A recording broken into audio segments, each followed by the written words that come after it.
ikifika swala la kumzungumzia mwanamke namzungumzia mpaka akili muingie.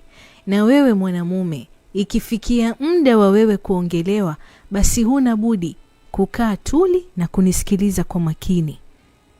Sasa mimi nataka nikwambie hivi, kwa wewe ambaye humuelewi mtoto wa kike, kwa wewe ambaye unadhani mwanamke ni mkorofi, ila mimi nakwambia hivi, mwanamume, hakuna mwanamke mkorofi.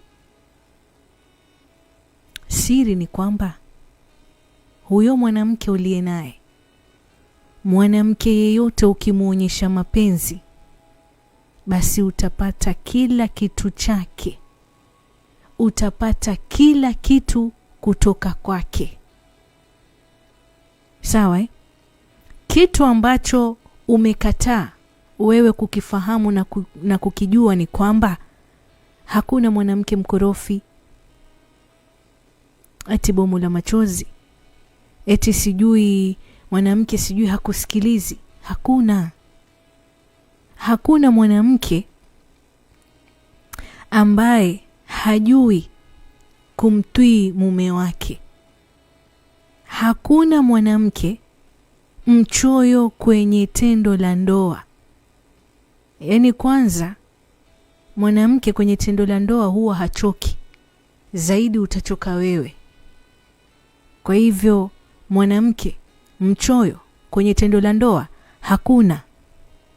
Na hakuna mwanamke ambaye ni mvivu kwenye kupika. Kila mwanamke ana uwezo wa kumpikia mume wake chakula kitamu akipendacho yeye. Hakuna mwanamke ambaye hajui kumdekeza mwanamume.